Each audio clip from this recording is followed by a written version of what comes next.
Bonjour à tous et à toutes. Nous vous souhaitons la bienvenue à notre service de culte de ce matin. Nous sommes à la 11e semaine de confinement. Nous vous rappelons que la louange que vous allez visionner dans quelques minutes a été préenregistrée au courant de la semaine afin de respecter les règles du gouvernement qui nous obligent à ne pas être plus que 5 à l'intérieur d'une salle. Nous sommes contents que vous soyez avec nous sabbat après sabbat. Nous avons hâte de vous voir. Le message de ce matin sera présenté par le pasteur Claude Trépanier. Bonne écoute. Merci.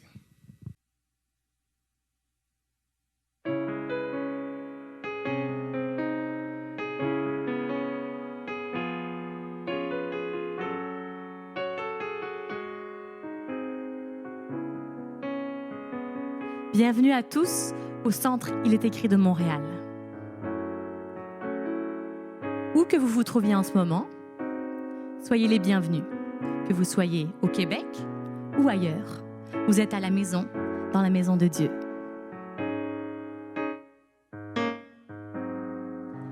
Dans le psaume 104, au versets 33 et 34, voici ce que la Bible nous dit. Je veux chanter en l'honneur de l'Éternel tant que je vivrai. Je veux célébrer mon Dieu tant que j'existerai. Que ma louange lui soit agréable. Je veux me réjouir en l'Éternel. Je chanterai l'Éternel tant que je vivrai. Je chanterai l'Éternel. Je célébrerai mon Dieu tant que j'existerai. Je célébrerai mon Dieu. Je célébrerai l'Éternel tant que je vivrai. Je chanterai l'Éternel. Je célébrerai mon Dieu tant que j'existerai. Je célébrerai mon Dieu. Que mes paroles lui soient agréables. Lui soient agréables. Je veux me réjouir en l'Éternel. Je chanterai l'Éternel tant que je vivrai. Je chanterai l'Éternel. Je célébrerai mon Dieu tant que j'existerai. Je célébrerai mon Dieu. Je chanterai l'Éternel tant que je vivrai. Je chanterai l'Éternel. Je célébrerai mon Dieu tant que j'existerai. Je célébrerai mon Dieu. Je célébrerai mon Dieu. Je célébrerai mon Dieu. Je marche avec Jésus, pas à pas sur les trois chemins. Je marche avec Jésus, ma main dans sa forte main. Jésus me précède, il m'entoure et partout me suit. Et sans cesse il m'aide dans la voie qui mène à la vie. Je marche avec Jésus, pas à pas sur les trois chemins. Je marche avec Jésus, ma main dans sa forte main. Jésus me précède, il m'entoure et partout me suit. Et sans cesse il m'aide dans la voie qui mène à la vie. Et sans cesse il m'aide dans la voie qui mène à la vie.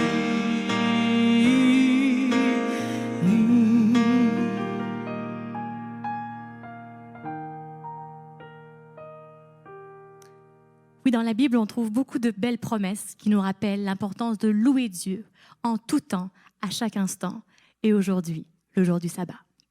Dans le psaume versets 15, versets 1 et 2. Voici ce qu'on peut lire. Ô Éternel, qui séjournera dans ta tente? Qui demeurera sur ta montagne sainte? C'est lui qui marche dans l'intégrité, qui pratique la justice et qui dit la vérité selon son cœur.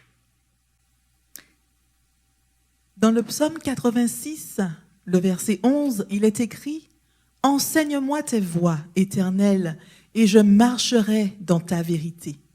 Dispose mon cœur à craindre ton nom.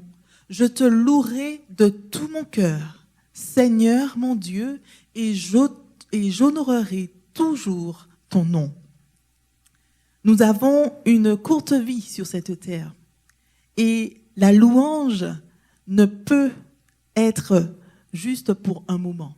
Toute notre vie, nous pouvons louer l'Éternel car il est bon pour nous, pour toute notre vie.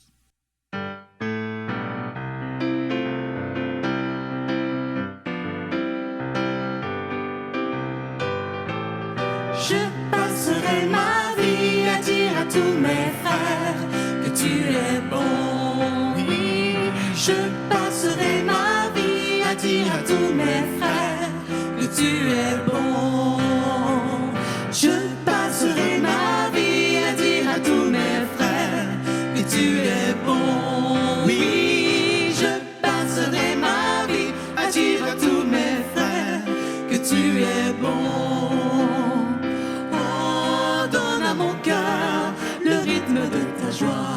Ô Seigneur avec moi, oh donne ma joie, le rythme de ton cœur, ô Seigneur. Je passerai ma vie à dire à tous mes frères que tu es bon. Oui, je passerai ma vie à dire à tous mes frères que tu es bon. Donne à ma chanson le rythme de ta vie, ô Seigneur mon ami. Oh, donne à ma vie le rythme des chansons de moisson.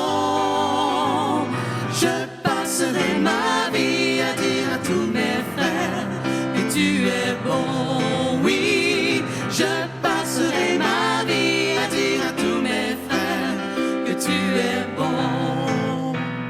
Je passerai ma vie à dire à tous mes frères que tu es bon. Oui, je passerai ma vie à dire à tous mes frères que tu es bon, que tu es bon, que tu es bon.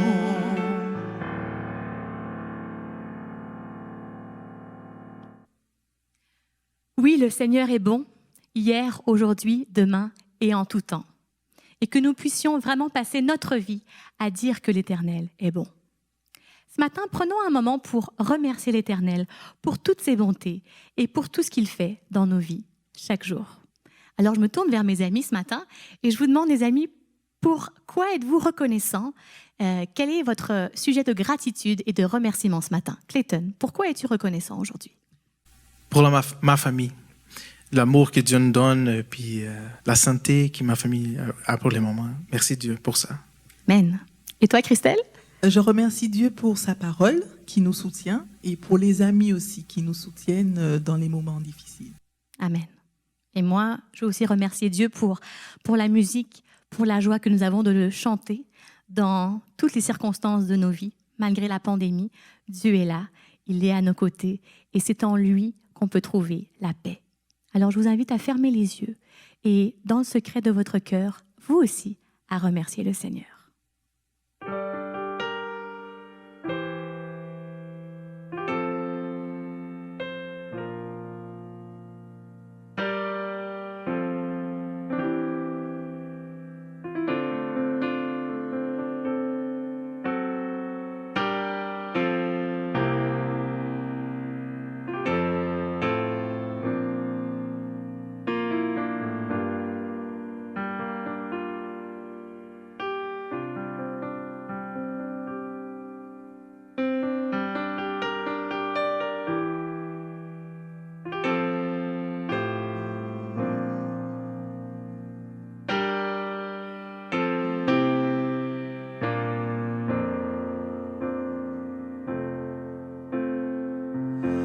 ton grand amour est meilleur que la vie sur terre, et mes lèvres te béniront tant que je vivrai.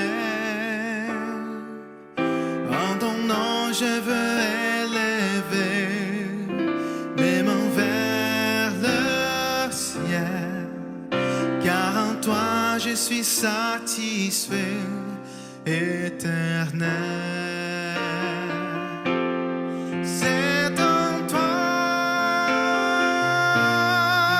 que tout mon être satisfait. Oui, en toi, mon bonheur et ma paix. C'est en toi que tout mon être satisfait. C'est en toi.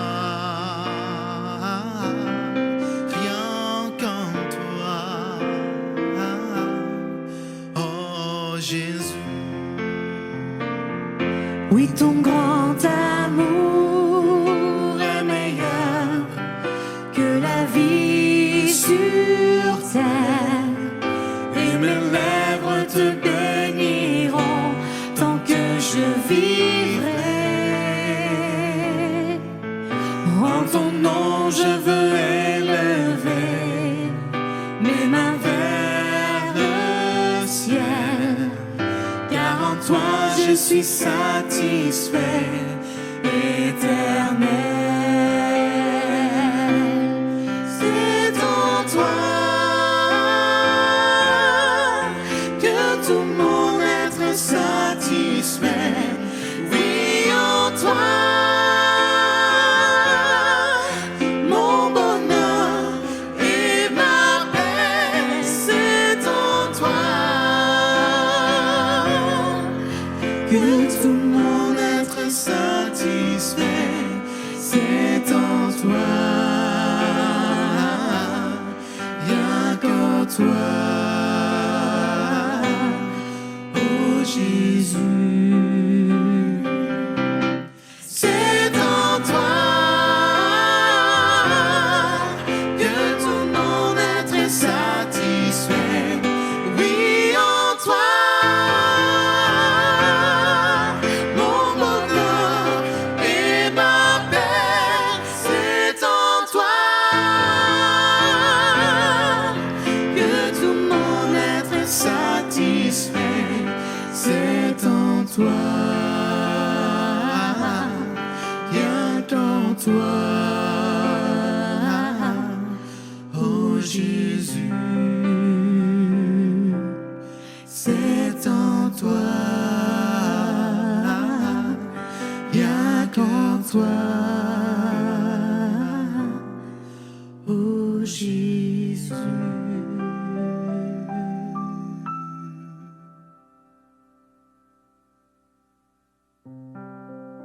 Oui, c'est en toi, Jésus, que nous sommes satisfaits. Et ce matin, nous venons avec des remerciements, mais aussi avec des demandes à te faire. Nous voulons, Seigneur, ce matin, que tu puisses venir habiter dans nos cœurs. Tu es toujours présent, mais tu veux que chaque matin, chaque jour, nous te demandions, une fois de plus, de venir dans nos vies. Nous voulons nous consacrer à toi. Et nous savons que dans les moments plus difficiles, dans les tempêtes que nous pouvons traverser, tu es là. Tu as ta main sur notre épaule. Tu prends soin de nous. Nous n'avons pas besoin de nous inquiéter parce que tu as promis que tu serais toujours là. Alors merci Seigneur de veiller sur nous. Et merci parce que nous pouvons nous confier en toi. Amen.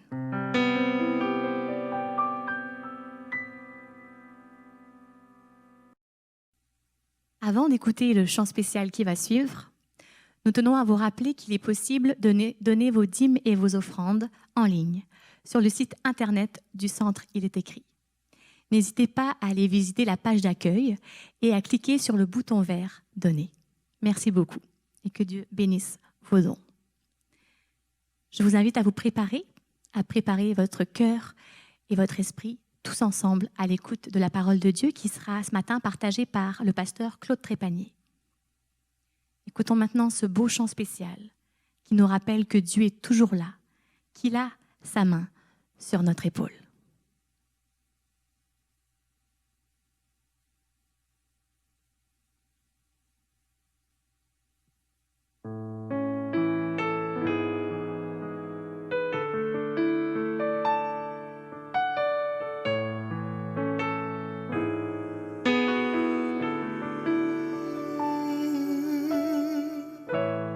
La sa main sur mon épaule quand j'ai besoin, il est là. Il a sa main sur mon épaule, me rassurant qu'il est bien présent. J'entends sa voix dans le silence. Un son si doux et si clair. Dans sa voix, dans le silence, Me disant qu'il est toujours là. Pas besoin de m'inquiéter. Quand les choses ne vont pas si bien, aussi longtemps qu'il tient ma vie dans ses mains, il m'aidera à surmonter. il est la lumière dans ma vie, Brillant comme le soleil. il est la lumière dans ma vie, Éclairant chaque pas du chemin. Pas besoin de chercher plus loin. Et tout bagaille, marcher. Mon Dieu, c'est lui qui toujours là et puis nous. Grâce à bon Dieu, nous capables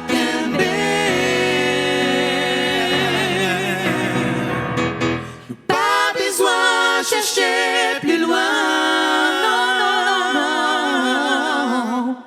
Et tout bagaille, marcher. Mon Dieu, c'est lui qui toujours là et puis nous.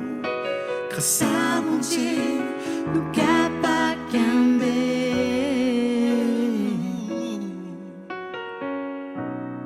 il a sa main sur mon épaule quand j'ai besoin, il est là.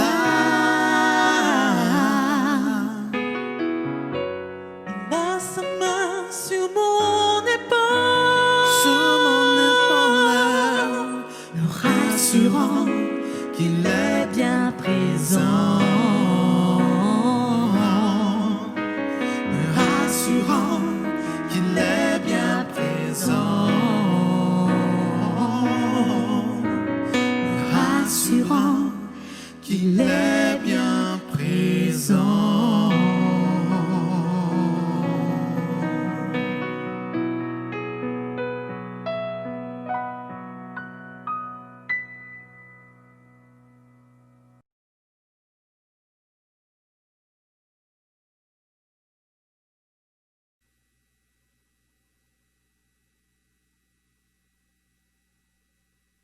Écoutez, ce matin, le titre du message, on dit « À courir après le trouble ».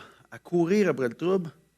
Je ne sais pas si on peut avoir la slide. À courir après le trouble. On l'a.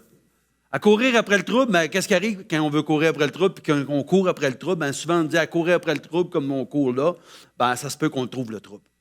Ça se peut qu'on ait des épreuves. Ça se peut que les choses ne fonctionnent pas comme ils devraient. On court.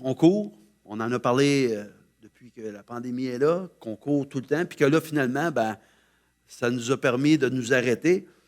Mais il faut dire les choses comme ils sont. On court pour aller travailler, on court après le temps, on court après un conjoint, ben après une conjointe, on court après une relation qu'on aimerait avoir, on court après notre queue, on court après des papillons, on court pour satisfaire un besoin qu'on a au-dedans de nous, qui est là par rapport au péché, bien souvent, par rapport à ce qu'on fait, par rapport à ce qu'on pense, par rapport à ce qu'on nourrit dans notre fort intérieur. Mais j'aime bien le Proverbe 19-20 qui nous dit, écoute les conseils et reçois l'instruction, afin que tu sois sage dans la suite de ta vie. On veut être sage, on veut être capable de bien fonctionner, mais il y a des choses qu'il faut qu'on change. Il y a des choses qu'il faut qu'on change dans notre vie, sinon les épreuves vont revenir constamment. Si vous faites ce que vous avez toujours fait, vous obtiendrez ce que vous avez toujours obtenu. Nous disait Tony Robbins, le célèbre motivateur. Tony Robbins qui dit, si vous faites ce que vous avez toujours fait, vous obtiendrez ce que vous avez toujours obtenu. Alors, à un moment donné, il faut s'arrêter puis se dire, est-ce que la formule qui est la mienne est la bonne? Est-ce que je devrais plutôt écouter les conseils et recevoir l'instruction pour devenir plus sage?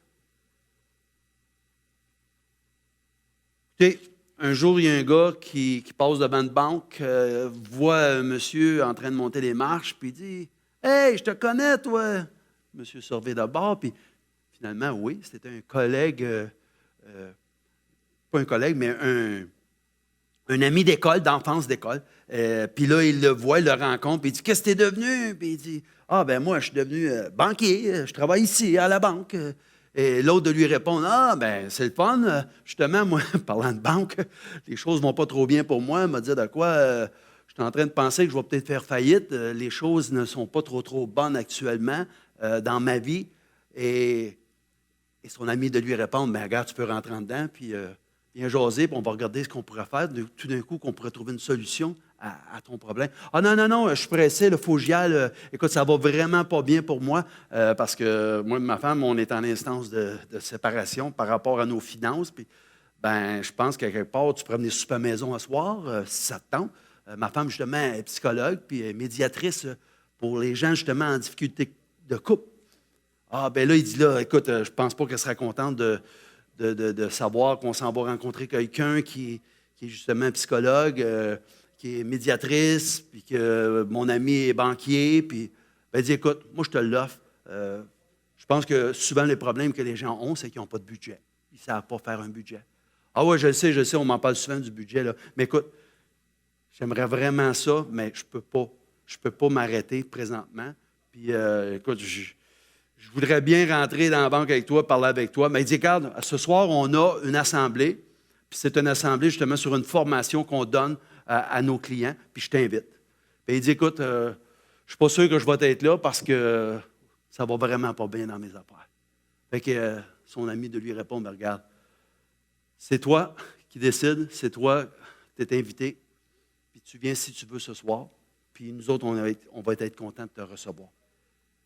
Et là, il s'en va, puis son ami le regarde. Son ami se dit en dedans de lui-même, ils ont tous le même problème. Ils ont tous le même problème parce qu'ils ne s'arrêtent pas pour voir ce qui ne va pas bien. Ils ne s'arrêtent pas pour voir ce qui pourrait être fait pour que ça aille mieux. Écoutez, les épreuves, là, on en a tous. Puis ce qu'il nous faut, c'est de la sagesse. Et Jacques, le frère de Jésus, disait, « Mes frères, regardez comme un sujet de joie complète les diverses épreuves auxquelles vous êtes exposés, sachant que l'épreuve de votre foi produit quoi? La patience. Mais il faut que cette patience accomplisse parfaitement son œuvre afin que vous soyez parfaits et accomplis sans faillir en rien. Alors, il dit, si quelqu'un d'entre vous manque de sagesse, qu'il la demande à Dieu, qu'il donne à tous tout simplement et sans reproche, et elle lui sera donnée. S'il y a une chose que Dieu veut nous donner, c'est la sagesse. S'il y a quelque chose qu'on doit demander à Dieu, c'est la sagesse. Et lorsqu'on demandera la sagesse à Dieu, Dieu va nous la donner parce qu'il nous a promis qu'il nous la donnerait. Mais il faut lui demander. Il faut être sincère. Il faut comprendre que finalement, les épreuves dans lesquelles nous sommes sont là pour nous faire grandir, pour nous amener à compter sur Dieu, pour nous amener à comprendre et à savoir que finalement, à travers ces épreuves-là, Dieu a quelque chose pour nous. Dieu veut nous enseigner quelque chose. Dieu veut nous montrer quelque chose. Puis ce n'est pas toujours évident, là. Ce n'est pas toujours évident, hein, d'être pris dans une épreuve, pris dans une circonstance qu'on n'y voit pas la fin, qu'on ne voit pas la lumière au bout du tunnel. On se demande pourquoi est-ce que je suis pogné dans cette affaire-là. Je n'ai pas le temps de vivre ce que je suis en train de vivre là. Donne ça à un autre. Je passe mon tour. Et Dieu dit non, c'est à travers ça que je veux que tu passes, puis je veux que tu comprennes certaines choses. Fait que sans plus tarder, sans aller plus loin, j'aimerais ça qu'on puisse prendre un temps juste pour prier. Demandez au Seigneur de nous donner justement, de comprendre quel est ce message pour chacun de nous individuellement. Prions. Éternel, notre Dieu, notre Père, on veut te remercier de ce que tu nous as parlé à maintes reprises à travers ta parole. Puisses-tu nous donner de savoir qu'on doit épuiser constamment pour aller chercher cette sagesse dont nous avons besoin pour être capable d'avancer dans cette vie. Seigneur, fais ton œuvre en nous par ton Esprit Saint, certes, et que ta volonté se manifeste afin que d'autres puissent voir ces œuvres que tu veux créer en nous pour emmener d'autres à comprendre qu'ils doivent dépendre de toi comme nous le voulons pour nous aussi. C'est par les mérites de Jésus, ton Fils bien-aimé, celui qui a tant souffert pour nous. À lui seul soit l'honneur et la gloire. Amen. Donc, restons humbles malgré les épreuves. Persévérons. Pierre disait, mes bien-aimés, ne soyez pas surpris comme d'une chose étrange qui vous arrive, de la fournaise qui est au milieu de vous pour être éprouvée. Réjouissez-vous, il disait au contraire, de la part. Je dis réjouissez-vous parce que c'est pas évident quand on est des épreuves de se réjouir justement, de la part que vous avez aux souffrances de Christ, afin que vous soyez aussi dans la joie et dans l'allégresse lorsque sa gloire apparaîtra. Il dit, si vous êtes outragés pour le nom de Christ, vous êtes heureux, parce que l'Esprit de gloire, l'Esprit de Dieu, repose sur vous. Alors que nul de vous, en effet, ne souffre comme un meurtrier, ou comme un voleur, ou un malfaiteur, ou comme s'ingérant dans les affaires des autres. Non, ce n'est pas de ça qu'on parle. On dit, ne soyez pas surpris comme d'une chose étrange qui vous arrive, de la fournaise qui est au milieu de vous pour vous éprouver. Les épreuves viennent. On va être éprouvé. Mais c'est nous qui décidons ce qu'on veut faire avec ces épreuves-là. C'est nous qui décidons si on va rester humble, si on va persévérer ou si on va abandonner. Souvent, vous et moi, lorsque l'épreuve vient, puis qu'on s'y attendait, mais vraiment pas, on remet tout en question.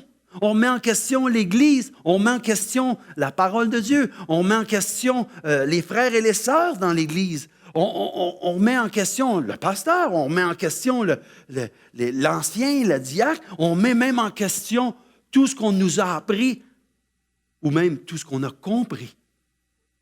On se pose la question, mais si Dieu est là, pourquoi toutes ces choses-là m'arrivent? Si Dieu est là, pourquoi est-ce que je suis seul? Si Dieu est là, pourquoi mes choses ne vont pas aussi bien qu'ils devraient aller? Si Dieu est là, pourquoi c'est faire? J'ai de la misère au travail avec mes confrères, mes consoeurs. Qu'est-ce qu'il faut que je fasse? Il faut que je reste humble. Il faut que je persévère. Il faut que je m'abandonne à Dieu. Il faut que je lui demande, que veux-tu que je comprenne? À travers la parole de Dieu, moi, personnellement, ce que j'ai appris, c'est que les versets que j'ai lus, que j'ai mémorisés, que j'ai appris par cœur, que j'ai écrits pour mémoriser encore mieux, c'est des versets qui, lorsque l'épreuve viennent me rappeler les choses que Dieu veut que je comprenne. Quand je lis ainsi donc que celui qui croit être debout prenne garde de tomber, c'est qu'à un moment donné, je pensais que j'étais debout et que rien ne viendrait m'ébranler. Tout comme Pierre. Pierre avait dit au Seigneur, « Ah, même si eux tous t'abandonnaient, moi je ne t'abandonnerai pas. » Jusqu'au jour où que le coq a chanté 2 fois après que lui, il l'ait renié 3 fois. L'apôtre Paul voulait prévenir les chrétiens de Corinthe en leur disant, « Ainsi donc que celui qui est debout prenne garde de tomber. » À tout moment, on peut faillir. Mais il y a un proverbe africain qui nous dit, « Lorsque tu ne sais pas où tu vas, regarde d'où tu viens. » Si tu ne sais pas quelle décision prendre, quel chemin prendre, souviens-toi du chemin que tu as pris pour t'emmener là où tu es. De savoir d'où on vient pour savoir où on va, c'est très important. Mais souvent, le problème des épreuves, il est aussi par rapport aux fréquentations qu'on a, dans la façon qu'on vit notre vie au quotidien. On dit, dis-moi qui tu fréquentes et je te dirai qui tu es. La parole de Dieu nous dit, et nous met en garde contre ça en nous disant, ne vous mettez pas avec les fidèles sous un joug étranger. Car quel rapport y a-t-il entre la justice et l'iniquité? Ou qu'y a-t-il de commun entre la lumière et les ténèbres? On le sait. Aussitôt que la lumière apparaît, les ténèbres s'en vont. Aussitôt que la lumière se ferme, les ténèbres reviennent. Ils ne peuvent pas cohabiter ensemble. Quel accord y a-t-il entre Christ et Bélial? Ou quelle part a le fidèle avec l'infidèle? On est bombardé de part et d'autre. On arrive à des intersections où on se demande, est-ce que je vais à gauche ou est-ce que je vais à droite?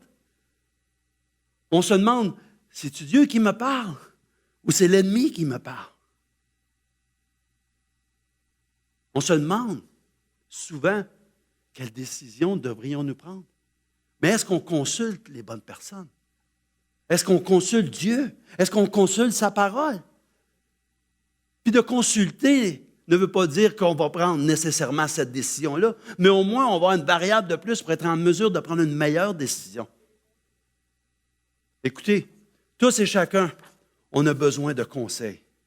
Et un bel exemple, c'est le roi Josaphat. Pour moi, le roi Josaphat, le fils du roi Asa, était quelqu'un qui voulait bien faire. Quelqu'un qui voulait s'en remettre à Dieu constamment. Mais il n'était pas parfait, comme nous tous. Ellen White nous dit, c'est aux richesses spirituelles dont il fit profiter ses sujets que le règne de Josaphat dut sa postérité. L'obéissance à la loi divine est, en effet, d'une grande efficacité. L'obéissance à la loi divine, l'obéissance à Dieu, à sa parole. Mettre Dieu prioritaire dans toutes nos décisions. Voilà ce que nous devons faire. Dans le 2 Chroniques 17,5, on nous parle de Josaphat en disant « L'Éternel affermit la royauté entre les mains de Josaphat, à qui tout Juda apportait des présents et qui eut en abondance des richesses et de la gloire. » Donc, Josaphat avait pris la décision de servir Dieu comme son père, Asa, comme son ancêtre, David. Il voulut remettre toutes choses entre les mains de Dieu. Son royaume, il voulait qu'il soit guidé par l'Esprit de Dieu. Mais il y a une chose qui est arrivée dans la vie de Josaphat, c'est que son règne était en même temps que celui du roi d'Israël qui était Akab. Akab marié avec Jézabel. Donc, la pomme ne tombe jamais trop loin de l'arbre, comme on dit souvent. Alors, quelques années après son ascension au trône, Josaphat, qui avait alors atteint l'apogée de la prospérité, consentit que son fils Joram épousa Athalie, qui était la fille d'Akab et de Jézabel. Alors, pour la plupart d'entre nous, on connaît Jézabel, on connaît Akab. Ces gens qui étaient des gens méchants, qui ont mal fini. Et le Seigneur désapprouva ce mariage. Et elle fut la cause, en effet, dans les périodes de crise, des malheurs qui s'abattirent sur le roi et un grand nombre de ses sujets. Par cette union, les royaumes d'Israël et de Juda formèrent une alliance. Donc, encore une fois, Josaphat, qui connaissait très bien Akab et qui connaissait très bien Jézabel, n'aurait pas dû faire alliance avec eux. Vous savez, les gens font des alliances souvent pour être plus forts. Mais est-ce que c'est toujours le cas? Est-ce qu'on devient plus fort en étant avec des gens qui, en fin de compte, n'ont pas la crainte de Dieu, qui ne veulent pas servir le Seigneur, qui ne veulent pas s'humilier devant Dieu, qui ne veulent pas justement se soumettre à la volonté de Dieu? Encore une fois, le texte dans 2 Corinthiens 15, 33 nous dit « Ne vous y trompez pas.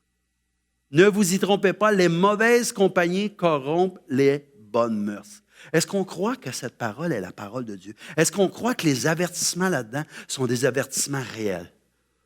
Est-ce qu'on sait faire confiance à Dieu? Josaphat eut en abondance des richesses et de la gloire, nous dit le texte dans 2 Chroniques 18, verset 1, et il s'allia avec mariage ou par mariage avec Akab. Donc, ils ont fondé une famille en ayant Athalie, la fille d'Akab et de Jézabel, mariée avec Joram, le fils de Josaphat.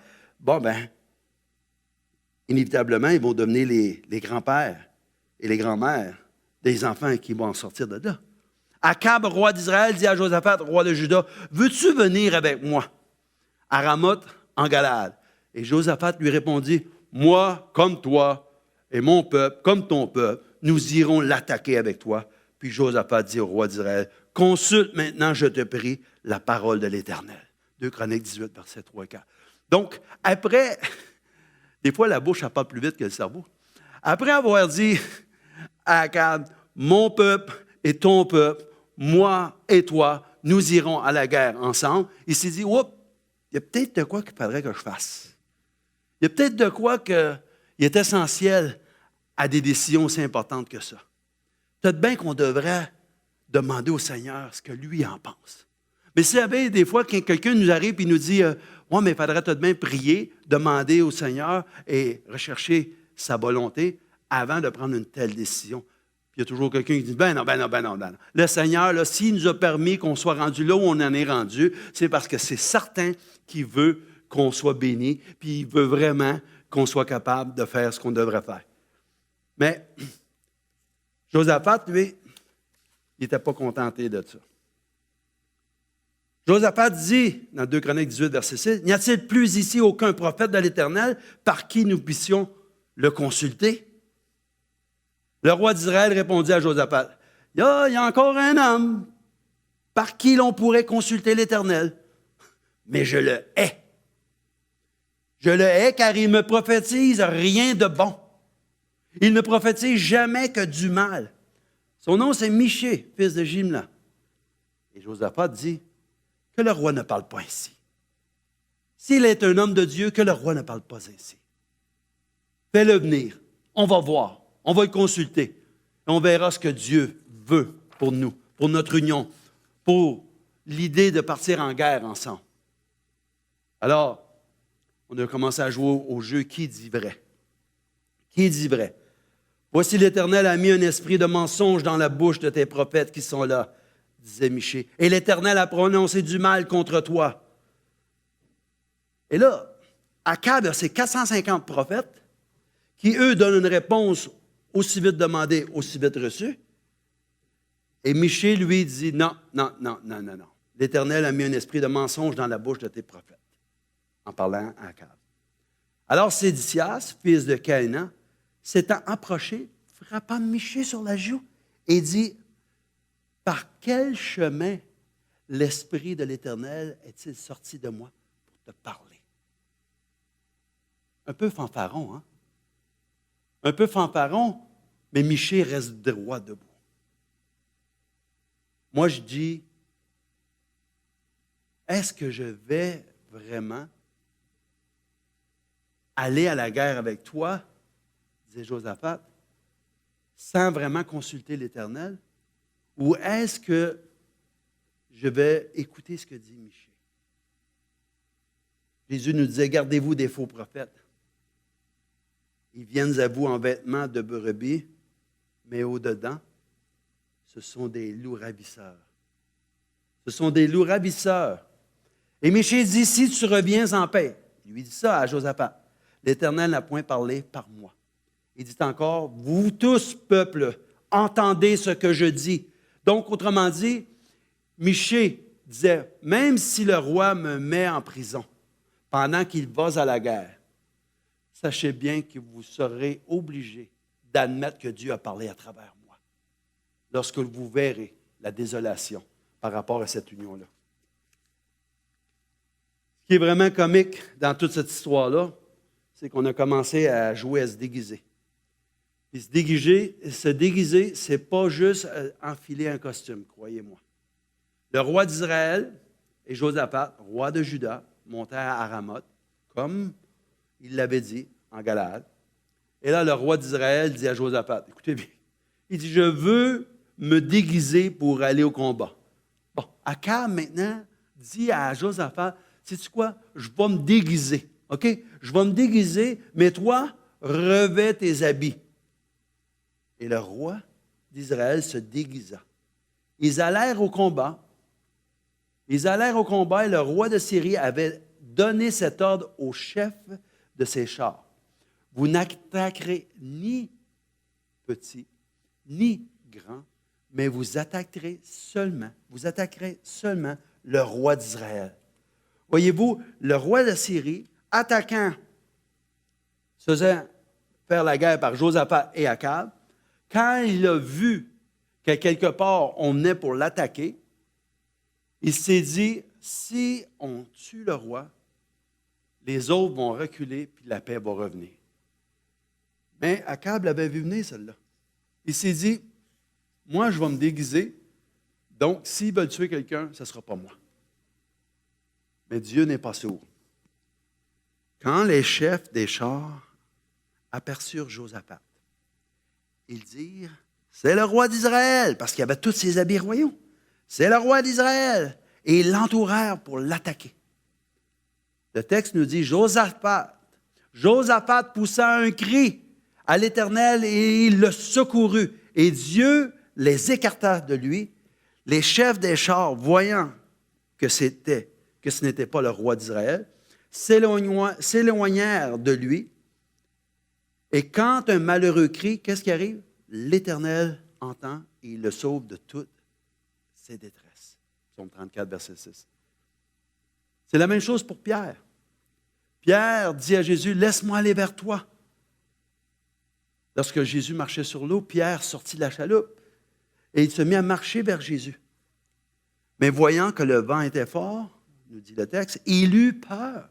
Et comme il commençait à enfoncer, il s'écria, Seigneur, sauve-moi. Et aussitôt, nous dit le texte, Jésus étendit la main, le saisit et lui dit, homme de peu de foi, pourquoi as-tu douté? Lorsque le malheureux crie, l'Éternel entend et il le sauve de toutes ses détresses. Josaphat avait appris à compter sur Dieu. Et lorsqu'il a vu qu'il était encerclé par l'ennemi, il s'est tout de suite retourné vers Dieu. Et il cria à l'Éternel de le secourir. Et Dieu a intervenu sur le champ. Et les autres ont été écartés. Et Josaphat a été épargné. Josaphat a été épargné. Mais, vous savez l'expression avoir la tête entre les jambes, c'est pas évident. C'est pas évident. Josaphat qui sort du combat, désastreux pour retourner, lui, à Jérusalem. Il s'en va à Jérusalem, et comme il approcha de la ville, on rencontra Jéhu, qui lui fit ce reproche. Il dit, doit-on secourir le méchant? Aimes-tu ceux qui haïssent l'Éternel? Comprenez-vous ici? Il dit, doit-on secourir le méchant et aimes-tu ceux qui haïssent l'Éternel? Autrement dit, Josaphat, qu'est-ce que tu as fait là? Pourquoi t'es-tu associé avec Akab et Jézabel? Pourquoi, toi, le roi de Juda, T'es-tu mis en accord avec le roi d'Israël, sachant très bien comment celui-ci fonctionnait? À cause de cela, par contre, l'Éternel est irrité contre toi. Mais il s'est trouvé de bonnes choses en toi, car tu as fait disparaître du pays les idoles et tu as appliqué ton cœur à chercher Dieu. Tu t'es tourné vers Dieu. Tu as fait ce que tu devais faire. Tu as été respectueux envers Dieu. Tu as montré au peuple sur lequel tu avais la gouvernance qu'on devait se tourner vers Dieu. Et parce que tu as fait cela, Dieu ne t'a pas oublié. Dieu ne t'a pas oublié. Mais vous savez que le texte nous dit, on récolte ce que l'on a semé. Ne vous y trompez pas, disait Paul aux Galates. On ne se moque pas de Dieu. Ce qu'un homme aura semé, il le moissonnera. Mais, il y a un gros mais. Ne vous y trompez pas, on ne se moque pas de Dieu, mais ce qu'un homme aura semé, il le moissonnera aussi. Oui, mais Dieu n'est pas injuste. Dieu n'est pas injuste pour oublier votre travail et l'amour que vous avez montré pour son nom, ayant rendu et rendant encore des services aux saints. Nous désirons que chacun de vous montre le même zèle pour conserver jusqu'à la fin une pleine assurance. En sorte que vous ne vous relâchiez point. Il ne faut pas se relâcher. Et que vous imitiez ceux qui, par la foi et la persévérance, héritent des promesses. Hébreux 6, versets 10 et 12. Donc, Dieu n'est pas injuste pour oublier votre travail et l'amour que vous avez montré pour son nom. Ce que vous faites, soit bien, soit mal, est tout enregistré. Et la relation que vous avez eue ou que vous avez développée avec le Seigneur, faisant sa volonté, obéissant à ses commandements, obéissant à sa parole, ce n'est pas parce que vous avez pris une mauvaise décision que Dieu va oublier tout ce que vous avez fait. Dieu sait de quoi nous sommes faits. Dieu sait que nous sommes que poussière. Dieu sait très bien qui nous sommes, nous les êtres humains. Dieu est au contrôle. Dieu a toujours des paroles réconfortantes pour chacun de nous. On nous dit, comme un père a compassion de ses enfants, l'Éternel a compassion de ceux qui le craignent, car il sait de quoi nous sommes faits. Il sait de quoi nous sommes formés. Il se souvient que nous ne sommes que poussière. Dieu comprend. Dieu sait. Dieu vous connaît. Il vous connaît personnellement, chacun de vous. Il vous connaît parce qu'il sait d'où vous venez. Il sait tout ce que vous avez fait, tout ce que vous avez enduré, les épreuves que vous avez eues. Et Dieu, à travers ces épreuves-là, il veut nous faire grandir. Il veut nous amener à être de meilleures personnes. Il veut nous amener à être capables de bien le représenter. À être capable de comprendre bien souvent le pourquoi des épreuves. Et les épreuves ne sont pas toujours évidentes. Job n'a pas toujours compris pourquoi il y a eu telle et telle épreuve. Mais Job s'en est remis à Dieu. Vous allez me dire, ben là, l'exemple de Job, c'est peut-être pas le meilleur exemple pour moi. Ben regardez Pierre, regardez Jean, regardez Paul, regardez tous ceux et celles qui ont été inscrits à titre de roi d'Israël ou roi de Juda. Regardez les pionniers, Abraham, les pionniers, les piliers, les patriarches, Abraham, Isaac, Jacob. Regardez Josué, regardez Moïse, regardez Daniel et ses compagnons. Tous et chacun qui ont passé à travers certaines épreuves. Mais à travers les épreuves, ils ont été capables d'être des modèles pour ceux de leur génération et pour nous qui sommes parvenus à la fin des temps. Le Seigneur a de grandes choses pour chacun de nous. Mais il faut qu'on prenne du temps avec lui. Il Il faut qu'on prenne du temps à lire la parole. Il faut qu'on prenne du temps à mieux le connaître pour mieux le servir. Je finirai avec ça. Je parlais justement hier au soir avec un frère dans l'Église. Il me disait que ce n'était pas toujours évident, la vie chrétienne. Puis que des fois, il se demandait s'il n'était pas pour lâcher. Parce qu'il y avait certaines attentes face à l'Église en général, aux frères, aux sœurs dans l'Église. Et que là, la pandémie ne l'aidait pas vraiment parce qu'il se retrouvait seul, encore plus seul qu'ordinairement, parce qu'à cause de la proximité qu'on ne peut plus avoir.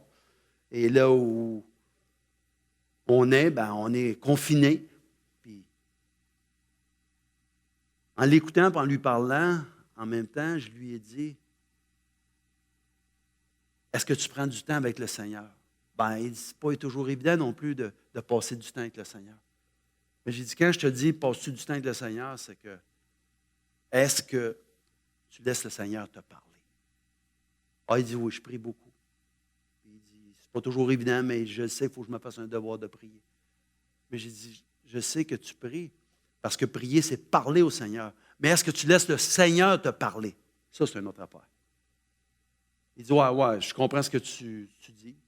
Il dit, mais encore là, ce n'est pas toujours évident de lire quand on est seul, quand tout ne va pas comme ça devrait, quand les choses ne vont pas si bien qu'on aimerait qu'ils aillent. J'ai dit, oui, mais la parole de Dieu, elle est là pour justement nous exhorter, nous édifier, nous amener à réfléchir sur notre condition et qu'est-ce que Dieu veut pour nous. Et là, il me dit, tu as peut-être raison.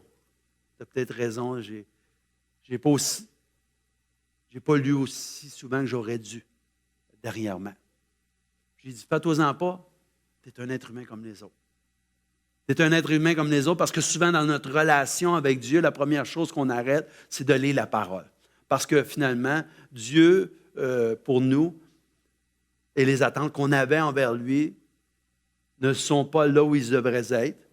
Et là, on boude ni plus ni moins Dieu, on ferme le livre, on dit, regarde, si c'est ça, moi, ça ne m'intéresse plus. Alors, Dieu n'a pas cette chance-là de pouvoir nous parler, de nous édifier, de nous exhorter comme il voudrait le faire. Et là, pour apaiser notre conscience, de temps en temps, on lui dit un petit bonjour en priant, en lui disant qu'on s'ennuie, puis que finalement, on aurait aimé que ça soit autrement. Puis là, la relation, elle s'effrite. Puis là, on a un frère ou une sœur qui nous appelle, qui nous exhorte. Mais là, on se dit peut-être que finalement, ils ne sont pas mieux que moi. Puis là, on commence à mépriser un, à mépriser l'autre. Je vous dis, mes frères, mes sœurs, si vous n'ouvrez pas ce livre-là, si vous ne lisez pas assidûment la parole de Dieu, pas pour juste la mémoriser, pas juste pour savoir qu'il y a 66 livres, puis il y a 27 dans le Nouveau Testament, puis il y en a 39 dans l'Ancien Testament, 27 dans le Nouveau, puis 39 dans l'Ancien. C'est pas de ça que je parle. Je parle de lire la parole de Dieu pour être en mesure de connaître Dieu et d'être capable de s'en remettre à lui constamment. La parole de Dieu, elle est là pour notre sauvegarde. Elle est là pour nous emmener à être capables, par rapport aux épreuves qui nous sont soumises, d'être capables de s'en sortir, d'être capable de compter sur Dieu, d'être capable de regarder à lui, quoi qu'il arrive, quoi qu'il advienne. Et à travers cette connaissance-là de Dieu, c'est ce qui va nous emmener à être capable de persévérer jusqu'à la fin. Donc, oui, on court après le trouble souvent, puis le trouble nous vient. Mais sachez qu'on n'est pas seul. Dieu est là avec nous et Dieu va pourvoir à tous nos besoins. À tous nos besoins. Sans plus tarder, on va finir avec un chant, puis je reviendrai pour la prière.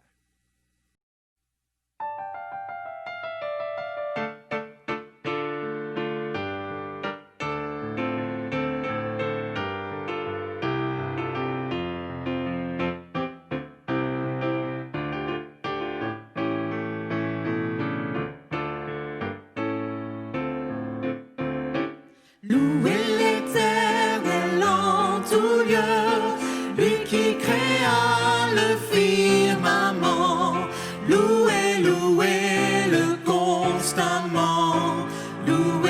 jusque dans les cieux. Louez, Louez l'Éternel en tout lieu, lui qui créa le firmament. Louez, louez-le constamment, louez-le jusque dans les cieux. Unissez aux plus belles voix, et la trompette et le hautbois. Faites résonner tour à tour, et la musette et le tambour. Que l'univers chante à son tour, le Dieu puissant, le Dieu d'amour. Vous les élus, vous les humains, en son honneur, chantez sans fin.